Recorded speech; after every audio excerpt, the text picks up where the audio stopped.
Okay, let me see this. I dead want to see this. It's called The Disturbing Internet Horrors of Florida, Volume 1. Oh my chat. You know what happens in Florida, bro? You know what happens in Florida, gang? Like, Florida's like OD, bro. Florida's like mad.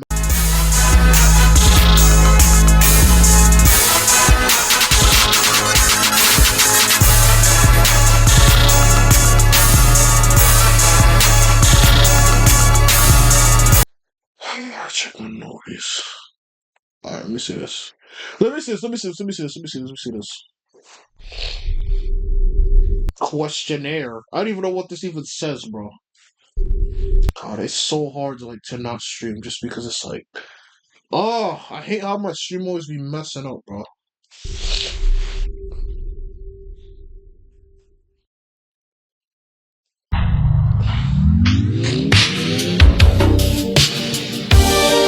Why is it pink? Like, why?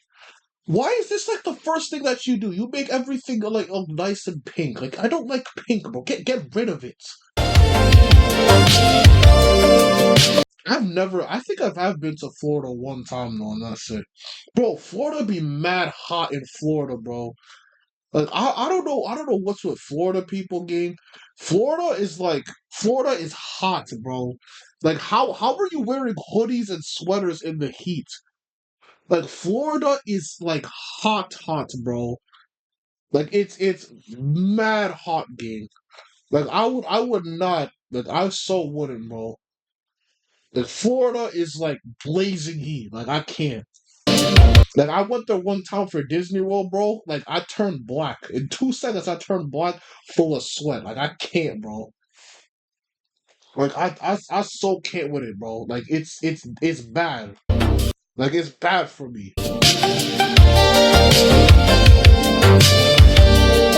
Gives like a Western, like, it gives like a Western theme.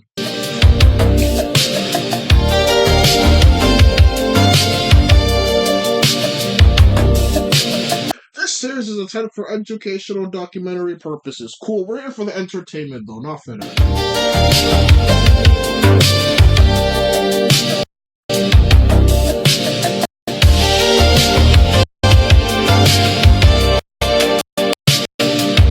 All information is presented based on. I'm not reading all that, bro. It's all notes. I don't care. Just get to the video game.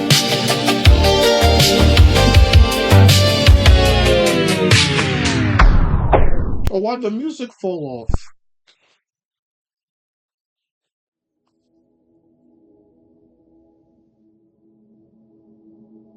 May 26, 2012, Memorial Day. Ooh, this looks beautiful. Wow. This is Florida? This looks beautiful, though. This looks way better than New York. Oh my gosh. Wait. This is Florida? Like, I've only been to Florida for Disney World.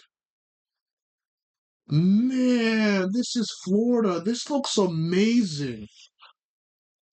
Oh, I would so love to live here. Oh my God.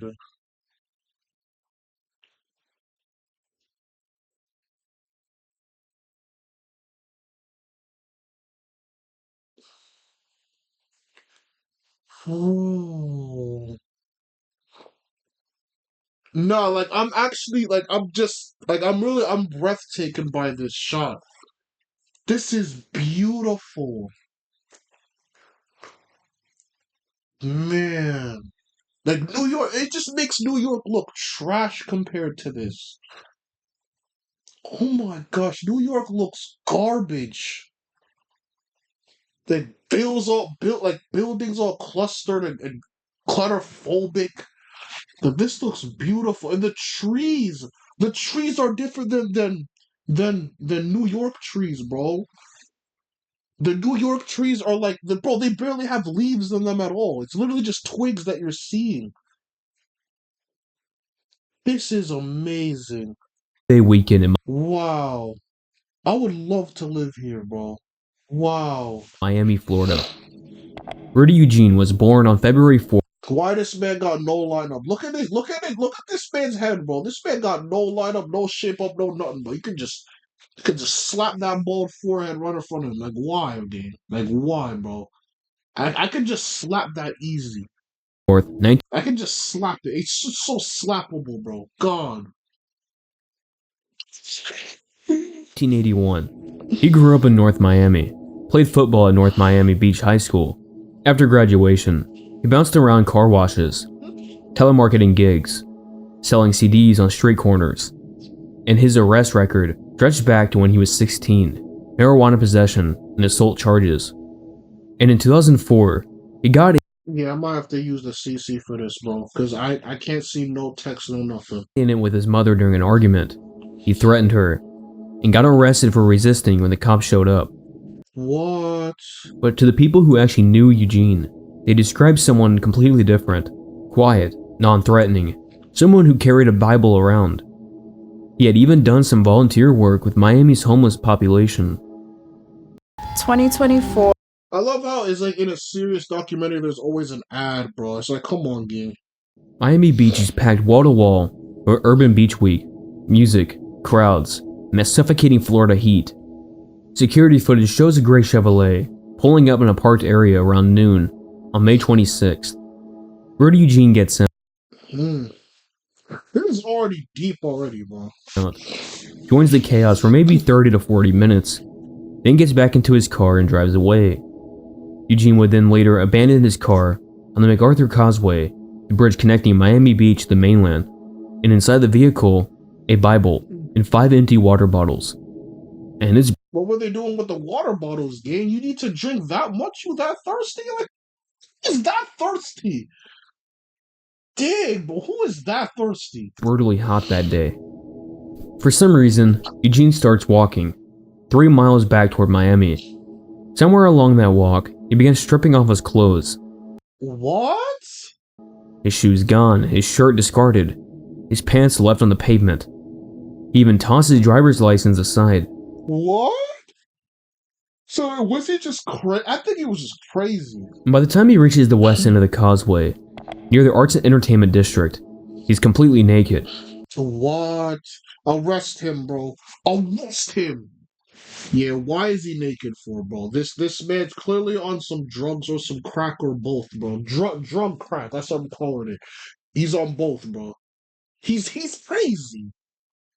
Around 1:55 in the afternoon, Eugene finds Ronald Pompo lying in the shade under the viaduct. This is the why do they look so? Why do they look? They look similar though. Hold on. Is that this man's grandpa? They dead look like it dead look like it's a grandpa thing. This man got a white beard on, bro. This man look like he 80. Yeah, it's a grandpa thing, bro. They gotta be related. He's trying to escape the heat. Eugene starts approaching Escape the heat. Yeah, it's hot, bro. Like the more you touch the ground. Like, jeez. him, singing the song A Lover's Concerto, a 1965 hit by the Toys. Papa thinks this may just be an eccentric guy, a little weird, but completely harmless. But then Eugene's whole demeanor changes. He accuses Papa of stealing his Bible, but there's no Bible on Papa, because he left it in his car. Eugene says, "You, me, buddy, and no one else here. I'm going to kill you." What? Security cameras from a local building captures what happens next. 18 minutes. Eugene beats Papa unconscious. He removes his pants and then starts biting. What? Oh. Why are people just so weird these days, man? Oh my god, people, bro. Why are you so weird, bro? He tears away Papa's face, Oh. everything above the beard line, the nose, completely gone, forehead, both cheeks ripped away. I'm sorry. I'm sorry. It's not. I'm sorry. It's not funny, bro. It's just. Why you gotta sit there and mention another man's butt cheeks, bro? Like you really gotta do that? Both cheeks ripped away. Like why you gotta mention that, bro? I know it's not funny, but it's like, dang, bro. Like, come on. Eyebrows. He gouges out Papo's left eye entirely. Damages the right eye so severely it will need to be covered with a skin flap. In between the biting, Eugene slams Papo's face onto the concrete sidewalk and uses wrestling holds to strangle him. Papo never even cursed at Eugene, he never even provoked him, and he never even fought back. And luckily, a cyclist nearby rides past and calls 911 immediately. A Miami police officer arrives at 2:13 p.m. He starts shouting commands. Stop, get away from him, stop. Eugene turns toward the cop. Pieces of flesh in his mouth. He growls. Oh. And witnesses say it sounds like an animal and keeps attacking. Oh my god. This is so sad to see, bro. Gosh, this is so sad to see, gang. Officer fires once, hits Eugene, but that doesn't stop him. So he fires 5 more times before Rudy Eugene collapses and dies on the pavement. Paramedics rush Papo to Jackson Memorial Hospital. Roughly 75 to 80% of his face is missing. God, bro. Oh my god. Jeez, man, that's sad. Both eyes effectively destroyed, and the medical staff isn't optimistic about his chances. Whether you're a contractor, I love how it's so serious that there's an ad right here, bro. Ads, and ad breaks. Amazing. And within hours, the theory starts spreading. Bath salts. So how did they like bring him back? Because if half of his face got ripped off in his cheeks, like how are you gonna bring him back now? Jeez. Even the president of the Miami Fraternal Order of Police describes cases he's seen where people take off their clothes, suddenly having superhuman strength.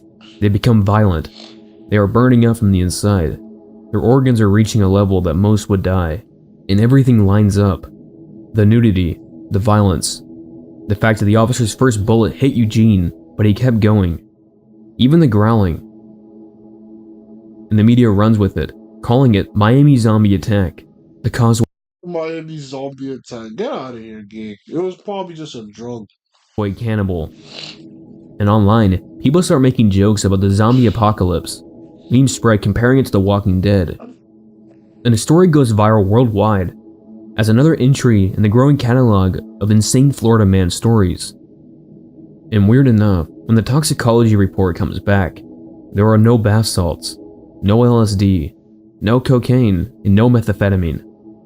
Nothing. Just a small amount of marijuana. THC levels so low they're basically non-existent. But through the autopsy they do find something. Unidentified pills in Eugene's stomach, and no one ever figures out what they are. And despite the attack being focused almost entirely on biting, there is no human flesh in Eugene's stomach, meaning he had bitten, chewed, torn, but hadn't swallowed any of it. And now, what the heck? This is actually weird, bro. This is actually weird. I didn't expect it to be this weird game. Oh, and now I'm actually locked in. And according to the reports, Rudy Eugene was essentially sober. So police closed the investigation not long after as a random attack with no clear motive. And as for Rana Papo, he actually survives. He had spent months Good for him, man. At least he lives. Good for him, bro. in intensive care, went through multiple reconstructive surgeries, trying to rebuild what's left. And on July 19th, 2012, Papo gives his first interview to police. Can I see his face? Oh my gosh, I want to see his face, man. He looks perfect. But like, I want to see his face, though. Nearly 2 months I know they blurred it up. I want to see it. after the attack. He thanks the officer for saving his life, and he describes what Eugene did to him. He just ripped me to ribbons.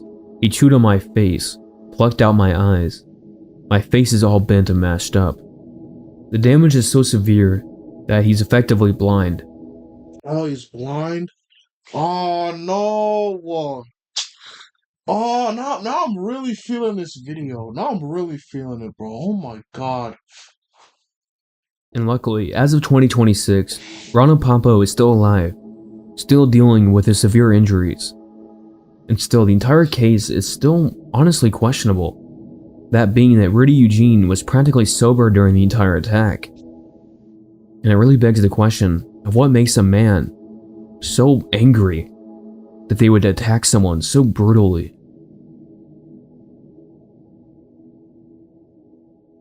Oh my god, that's scary, dude.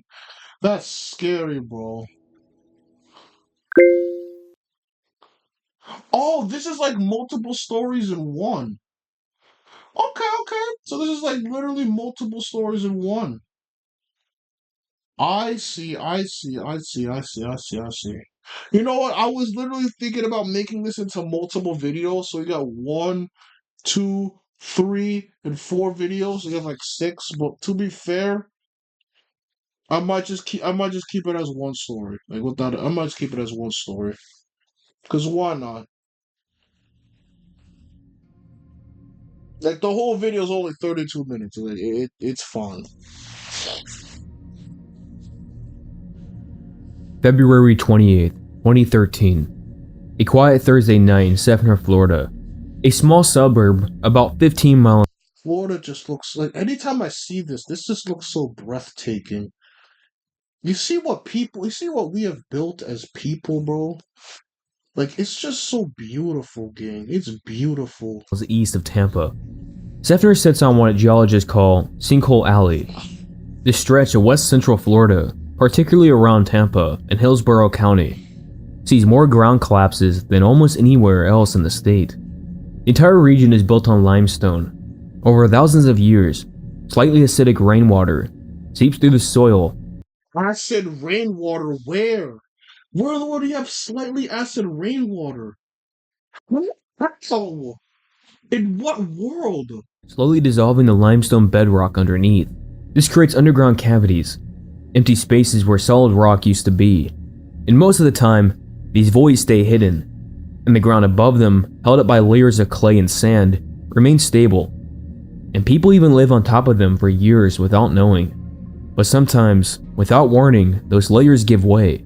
The ground caves in suddenly, pulling down everything above it. And these are called cover collapse sinkholes. They're the most dangerous type because when they happen within just seconds. One moment the ground is solid, the next it's gone. Oh, okay, got you, got you. So it's a little iffy. Okay, okay, I get it. Jeffrey Bush was 37 years old. He worked in landscaping, did various jobs around Tampa. People who knew him described him as quiet, hardworking, devoted to his family. He wasn't married, he had no kids, but he was very close to his brother. In fact, he even lived with his brother, Jeremy Bush, with his partner, Rachel Wicker, and Jeremy's 2-year-old daughter. And on the night of February 28th, Jeffrey went to bed in his bedroom around 10:30 or so. Jeremy and Rachel were still awake in another part of the house. The 2-year-old was asleep in her room, and the house itself was very quiet. There's no unusual sounds, no unsettling noises that would suggest anything was wrong. But around 11 p.m., a loud boom shakes the house. Jeremy hears it and freezes, and then he hears his brother screaming, "Help me! Jeremy, help me!" Some things are out of reach. What in the world, bro? These ad breaks are crazy, gang. These ad breaks are crazy, bro. Without a doubt, they're crazy. Jeez. He runs toward Jeffrey's bedroom. Rachel is right behind him, holding their daughter. The whole house feels like it's shaking. Rachel would even later describe it feeling like an earthquake. Jeremy reaches the bedroom door and opens it, and the room itself is gone. Where Jeremy's bed... What? But where? Like, where did he get the acid from? Like, it literally did it just spawn out of the sky? And this big, like, how? used to be. There is now a gaping hole in the floor, maybe 15, 20 feet across. The bed, the dresser, the nightstand, all of it has just dropped straight down into the earth. What the heck? With the dust still hanging in the air, Jeremy can hear Jeffrey's voice coming from somewhere below, muffled by the dirt and debris. "Jeremy, help me." Without thinking, Jeremy jumps right in. He's clawing through dirt, broken furniture, pieces of drywall, and the ground underneath his feet keeps shifting. More dirt keeps falling from the edges of the hole.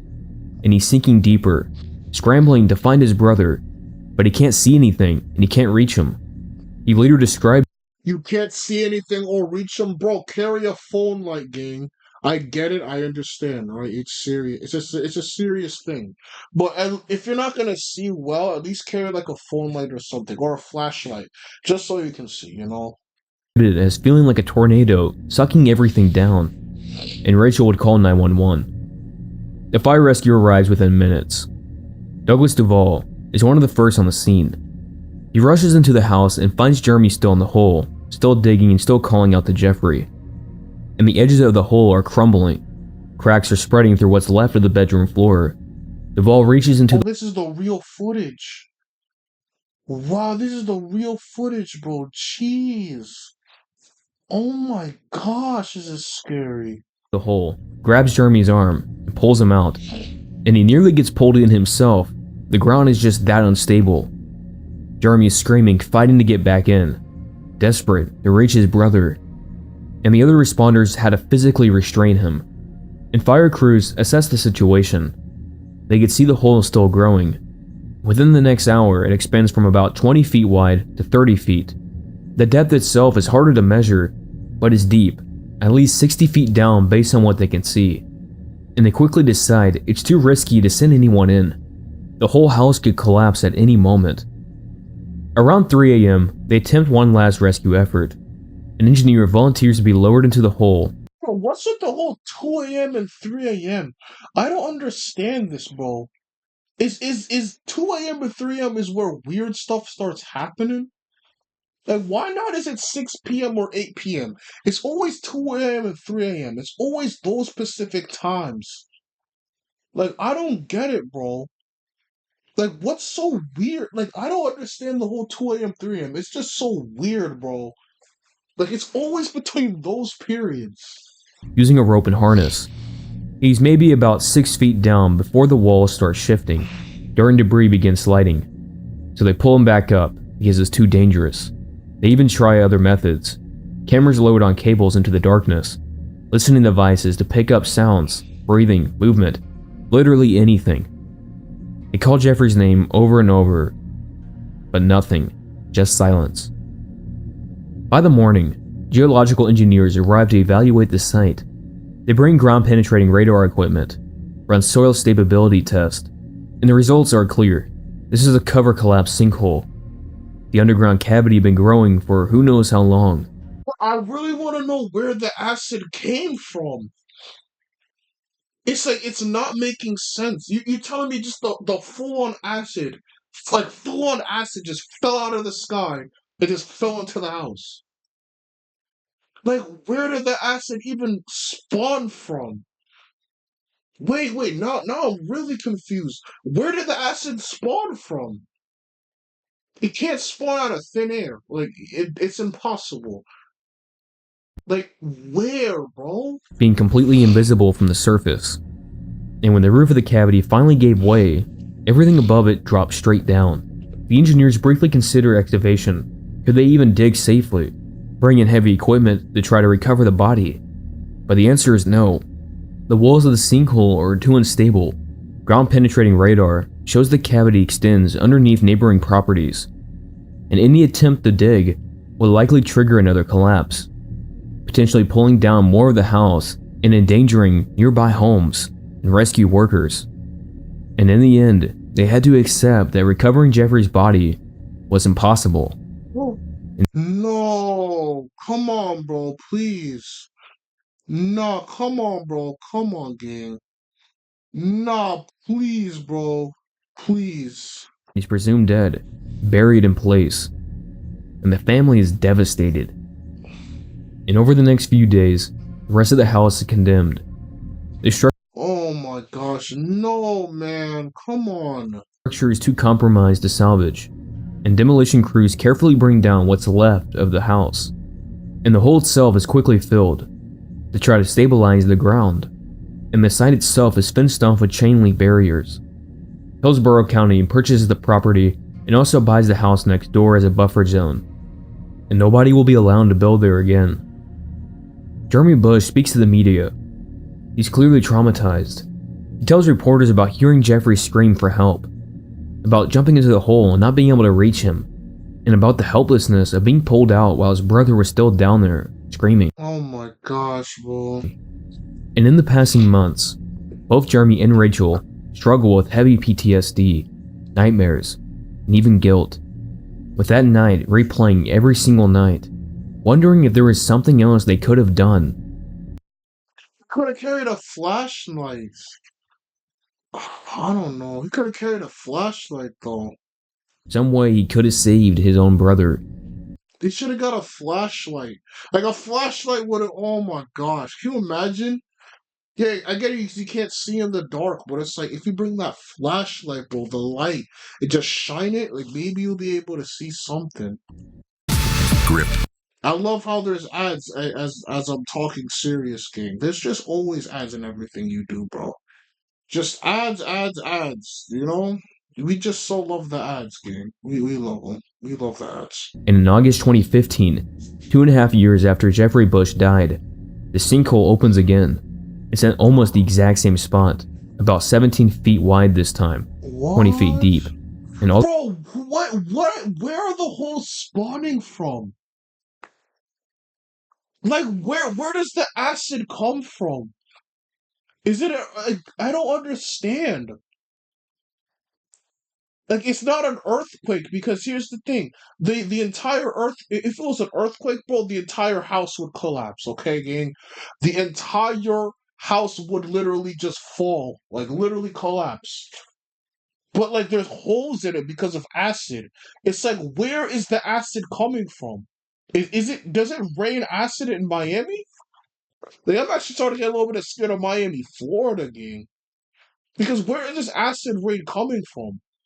the gravel that was filled to try to stabilize the ground had completely dropped back down into the void. And in July of 2023, 10 years after Jeffrey died, the sinkhole opens a third time. Again. What? So the thing just keeps opening.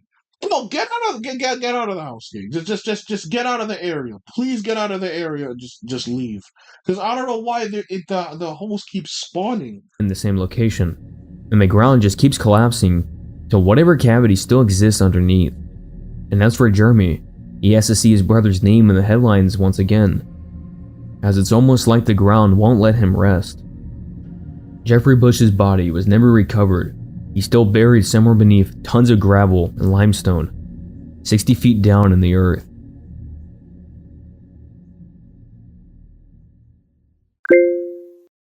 Miami Mall incident. Let me see this. No, I need to know where that acid came from. Where did that acid even come from, though?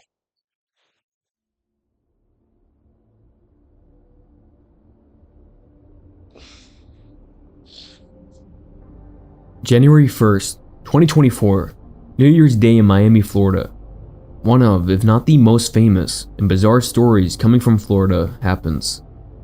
A shaky cell phone video captures downtown Miami around 8:30 p.m. Dozens of police cars are lined up bumper to bumper along Biscayne Boulevard, helicopters circling overhead and people running in every single direction. And the footage hits TikTok within minutes, and by the next morning, it's everywhere. The first 911 calls come in around 8:30 p.m. Somewhere between 50 and 60 kids are causing problems throughout Bayside. Fighting breaks out in multiple spots, and witnesses report seeing some of them carrying sticks. And Those people? then someone Are those people? You see. starts setting off fireworks. And these were commercial-grade fireworks being lit at ground level, right in the middle of a shopping complex. And the bangs of the Well, people just do weird. Like this just tells me, bro. People just do weird stuff, bro. Like people just really do weird stuff, gang. fireworks echo off the What in the world? buildings. Sharp, loud cracks that sound exactly like gunfire, if you're not expecting fireworks. One 911 caller even reports shots being fired. Parents would grab their kids and bolt for the exits. And the store employees inside the mall started pulling security gates down mid-shift, locking themselves inside. People are diving behind cars, ducking into doorways, trying to get away from what they think is an active shooter. The Miami Police Department gets multiple calls reporting shots fired at Bayside Marketplace. And based on those reports, they respond like they're dealing with a mass shooting in progress, and over 60 police officers from multiple agencies converge on downtown Miami. Officers move through the complex trying to locate the shooter, secure the area, and evacuate civilians. From the air, from the street, from every single angle, it just looks massive.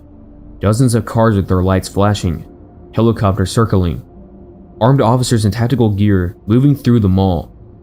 And as officers sweep through Bayside, the situation starts clarifying. There is no active shooter. The gunshot sounds are just fireworks. But the crowd of teenagers is still causing problems. People just, oh god, I have to just say, bro, people really do weird things, bro. Oh my god. Dang. And police observe a group of about 10 to 15 juveniles beating a man near the marketplace.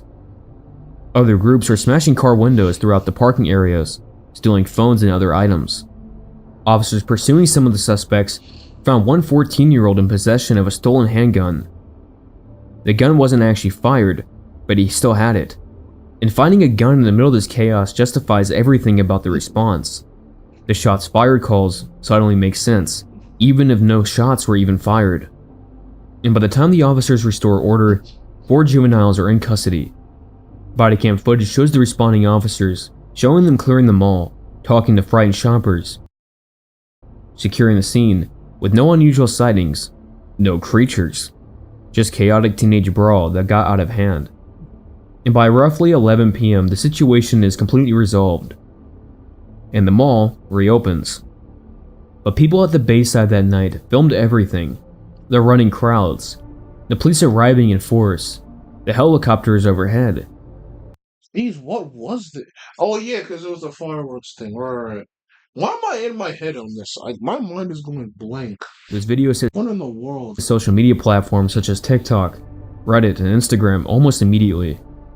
And in some of the videos shot from a distance, or they're filmed in low light, there are shapes, dark silhouettes moving through the scene that doesn't quite look right. And one TikTok user posted a video claiming that he has VHS footage showing the creatures clearly. The post itself gets 14 million views before it's deleted. Where are they? And the footage itself is later proven to be either old unrelated clips or digitally altered material. But I don't believe in aliens, chat. I don't. Okay. What I believe in spirits, not aliens. Okay. I don't think aliens exist, bro. I think spirits exist. Okay. I'm just gonna say it. I believe in spirits, bro. I believe in God and the God and the enemy. Like I believe in spirits, bro. I don't believe in aliens like from another planet. Like no, I believe in spirits, bro. then, the narrative has already taken off. The first alien posts appear within hours of the incident. 8 to 10 foot tall shadow beings spotted in Miami. Aliens walking through the mall during police lockdown. And the theory itself builds momentum fast. If the police response was that massive, something crazy must have caused it. 60 officers, multiple helicopters, and a complete downtown lockdown. That doesn't happen for a simple teenage fight, right? So the internet starts filling in those gaps. Extraterrestrial beings, portals opening in downtown Miami, a government cover-up in progress. The police are covering up portals, UFOs are landing at the Bayside, a government experiment gone wrong. And this incident happens in early 2024, right in the middle of renewed UFO hysteria. The period of time where the Pentagon was releasing declassified footage of alleged UFO sightings. And although the story itself is insane and bizarre, the hashtag of Miami Mall Aliens starts trending worldwide, with billions of views across TikTok, X, and Reddit. Oh, no, that's not no alien, bro. That's a spirit, gang. That's a spirit, bro. That right there's a spirit, gang. That is those are not no aliens. That's a spirit, bro. The Miami police trying to shut down the rumors very quickly. There are no aliens, no UFOs or ETs. No airports were closed, no power outages. This was just a group of juveniles fighting. And he explains that the 8 to 10 foot tall beings that the people we're seeing in the videos are police officers in their shadows, that the lighting conditions at Bayside that night were because of the street lamps, police car lights, or storefront lighting that created elongated shadows. And when you film from that distance with a phone camera and the footage gets compressed, the shadows stretch and distort. I love how there's ads as I'm doing this, bro. Why are there ads, bro? Like, come on, gang. Why are there ads? Why are there ads? Why are they ads, bro? But I will say, the justification for the 8 to 10 foot tall beings honestly just sounds dumb. Of course, I think the actual idea of there actually being aliens here is even more ridiculous, but the explanation Is this real footage or is this fake footage? I feel like there's low-key fake footage right here. This might be footage, bro. Like, fake footage. honestly doesn't make much sense. Most of these police officers weren't even 6 feet tall, and they're claiming that lighting conditions would make them appear to be 8 to 10 feet tall of shadows. To me, that doesn't really add up, and I feel like that's just a lazy explanation. And that's actually the problem too. Once a conspiracy theory goes viral, the official denials just feed into it. Even though the Miami police say there were no aliens, to the people who already believe it, that's exactly what the government would say during a cover-up. And the simple explanations of shadows, lighting, and perspective almost seems like it's insulting the people's intelligence. And the story keeps growing Hold on, I gotta pause. because of the new evidence that keeps getting attached to the story. Videos from completely different events start getting shared with claims that they were from Bayside that night. Even old UFO footage gets relabeled. What is that? What is that? I'm telling you, bro, it's a spirit, bro. It's a spirit. AI generated images start circulating, showing what the creatures supposedly look like. And despite these This okay, it's AI. Okay, this footage is AI. Okay, the previous two were not, but this is AI. Okay. claims really having zero verification, the algorithm itself loves it. The people love it. The engagement is through the roof. With more views means more recommendations, meaning more people see the videos, getting them to form their own opinions before they even see the debunking. And even today, more than 2 years later, the story itself still surfaces regularly. People debating on what really happened that night. And the Miami Mall incident is one of the funniest cases I've ever seen. It might be the best example of how misinformation moves when you combine shaky footage and a bizarre plot to a normal case. And I find it even more funny that once the narrative even took hold, no amount of official statements or justification could even fully kill it. 2 years later, people still argue about the incident, if it really was aliens in that mall. And maybe it's so big because of the idea that the alien story is just more interesting than the actual truth. And as you'll see time and time again on the internet, an interesting story will always outlive a boring fact.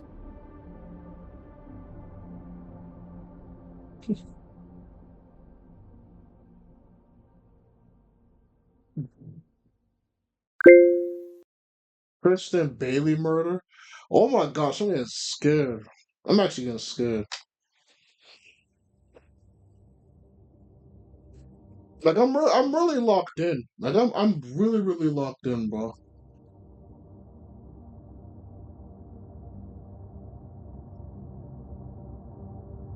May 9th, 2021, Just gotta say how breathtaking this is, bro. This is breathtaking footage, bro. Mother's Day. A Sunday morning in St. Johns County, Florida. Tristan Bailey's family realized she hadn't come home from the night before. Tristan Bailey was 13 years old in the spring of 2021. She was a 7th grader at Patriot Oaks Academy in St. Johns County, one of 5 siblings in a family that lived in Durbin Crossing, a quiet suburban neighborhood north of Jacksonville.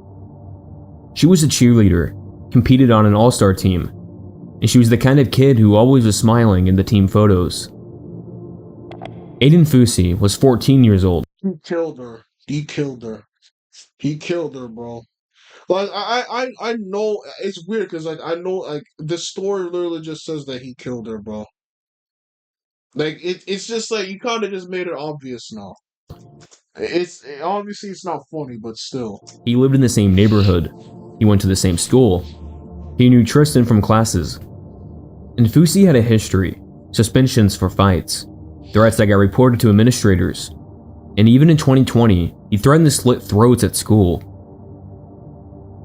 Saturday night, May 8th, going into Sunday morning, Tristan was hanging out with friends at the Saddlebrook Park Community Center in Durban Crossing, and Aiden Fusi was there too. Earlier that evening, Fusi had texted her, phone records showing the messages, him suggesting they meet up, keeping it casual. And around 1:15 a.m., Tristan told her friend she was heading out. She mentioned meeting a school acquaintance, and she trusted him enough to go. Before leaving his house that night, Fusi had taken a buck knife from his father's collection. Surveillance cameras caught them leaving the community center together at approximately 1:45 a.m. Oh, there's like real footage. Okay. Real footage. Okay, let me see. Fusi led Tristan toward a wooden area at the edge of the neighborhood, near a retention pond. It was dark, isolated, and away from houses. And what happened there between 2 a.m. and 2:30 a.m. was documented only through forensic evidence. Fusi would beat her first, blunt force trauma to the head, and then Oh my god, bro. he started stabbing. Jesus, peace. Oh my god, bro. Why? Just why? I'm getting scared, bro. I'm actually getting scared of. I'm not scared in general. I'm just scared of Florida game. Florida might just like Florida might actually just be with weird people, bro. I don't know. I don't know. Just like hearing all this stuff is crazy. Obviously, this can happen anywhere, but it's like, jeez, bro. 114 stab wounds total, 35 of them concentrated on her head and neck, the fatal injuries, and 49 were defensive wounds on her arms and hands. She tried fighting back, tried to shield herself, grabbed the knife, and push him away. And the attack itself was prolonged, minutes of sustained violence. And the knife itself even broke during the assault. The tip snapped off and lodged into her skull. And Tristan Bailey would bleed to death in those woods. And bro, the lack of blood. Jeez, man. 3:27 a.m. Surveillance cameras captured Fusi walking back through the neighborhood alone. Oh, that was him. 3:27 a.m. Oh no, that's him running. Jeez. Surveillance cameras capture Fusi walking back through the neighborhood alone. He's wearing different shoes. His pants are dark and wet with blood. What in the world, bro? He stops at the retention pond, throws the broken knife in, and continues home. His mother, Crystal Smith, later said he seemed panicked when he got home, but she claims she didn't ask why. Fusi went to the bathroom, washed his hands, and Why didn't you ask why, though? I would have asked why. I'm like, why are you covered in blood? I would have said something. There's no way that the mom just said nothing about it. Oh, okay, you're home, dear. Okay, hi, happy holidays. You're home. No, I would have said something easily. blood remained in the sink and drain pipes. He stripped off his jeans soaked with blood, and that morning, Crystal Smith washed them. It says nothing. Nah, come on, bro. Come on, bro. Bro. L mom. Like I actually, bro. L mom, bro. L mom. There's no way you see your own kid. There's no way you see your own son covered in blood and sweat and you don't question him. It's like no. You have to question him, gang. There's no way you don't question him like that. You have to question him, bro. There's no way, gang. There's no way. Sunday morning, Mother's Day. Tristan's family woke up to find her missing. Calls to her phone went unanswered. Friends hadn't seen her. And around mid-morning, they reported her missing. And around 6 p.m., a resident found Tristan's body in the woods, partially hidden by vegetation, with her clothes soaked in blood. And within hours, over 1,000 people gathered for a candlelight vigil, and the community was completely devastated. Detectives reviewed the surveillance footage. Multiple cameras showed Tristan and Fusi walking together at around 1:45 a.m., heading toward the woods.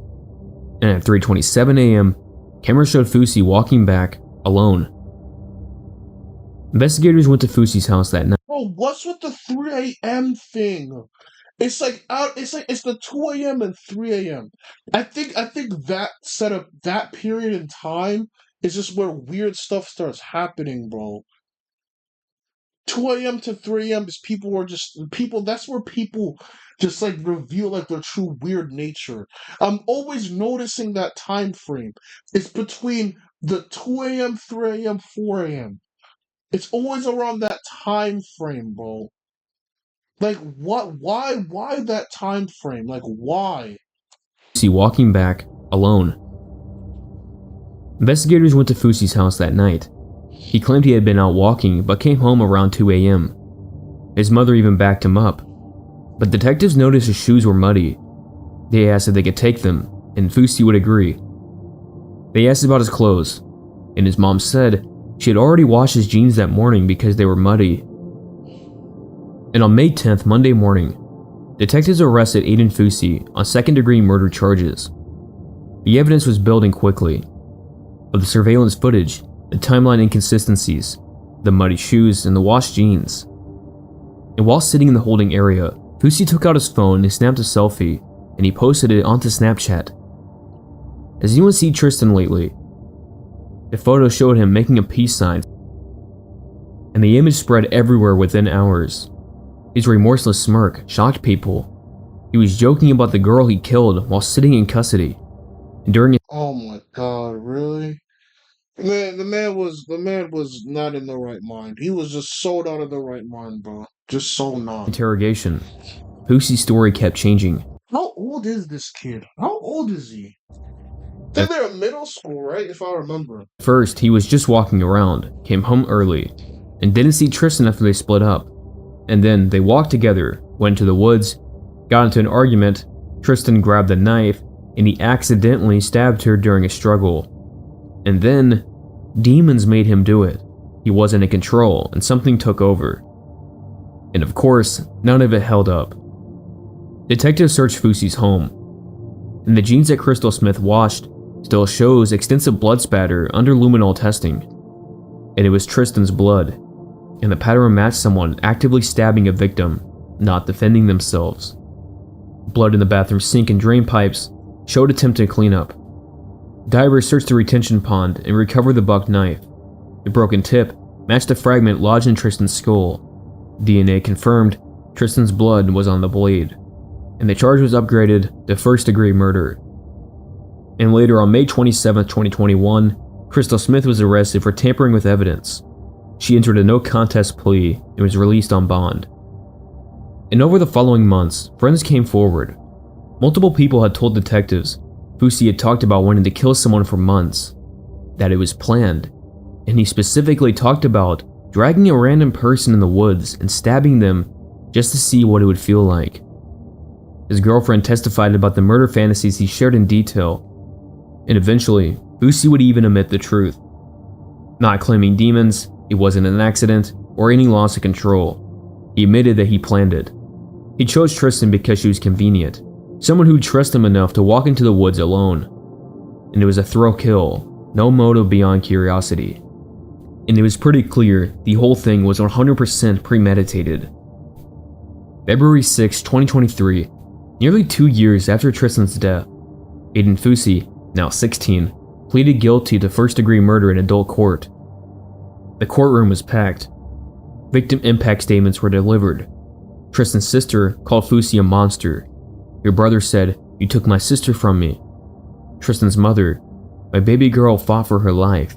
She fought, and you stole her future." Jeez, bro, she must be crying. This is sad. This is very, very sad, bro. Jeez. I could feel her, bro. She must be sad, sad game. I miss her laugh, her hugs. I'll never get those back. Fusi spoke himself, reading from a prepared statement, an apology, where prosecutors even 16? himself. He's 16 years old? Oh, that's never leaving his record. Oh, he can't erase this. I'm telling you, chat, when you reach a certain age, you can erase certain stuff off of your record, right? When you're under 18, You can't erase that. That stuff is gonna be part of you for the rest of your life. Like that's scary to do something like that, man. Gosh. So, reading from a prepared statement, an apology, where prosecutors even noted that it sounded scripted and insincere, and during the proceedings, Boosie was even seen smiling. And the judge Bro thinks it's funny, gang. It's not funny, bro. It's not funny, gang. It's not. would later sentence him to life in prison. Life in prison? Dang. And the case itself exploded online. Life in prison. No years, no nothing, just life. Jeez. This is sad, bro. Especially the Snapchat photo that spread everywhere, and it quickly became the symbol of the case of a 14-year-old smirking about murder while in police custody. And on social media, of hashtag aiding Fousey was banned because some videos were glorifying Fousey, and of course they were eventually removed, but not before hundreds of thousands of people had already seen them. And unfortunately for the Bailey family, this isn't a true crime story to consume online. It's now the empty seat at the table, the graduations and milestones that will now never happen. Jeez, this is sad. This is crazy. Man, it just really shows like there's another side to the world, bro.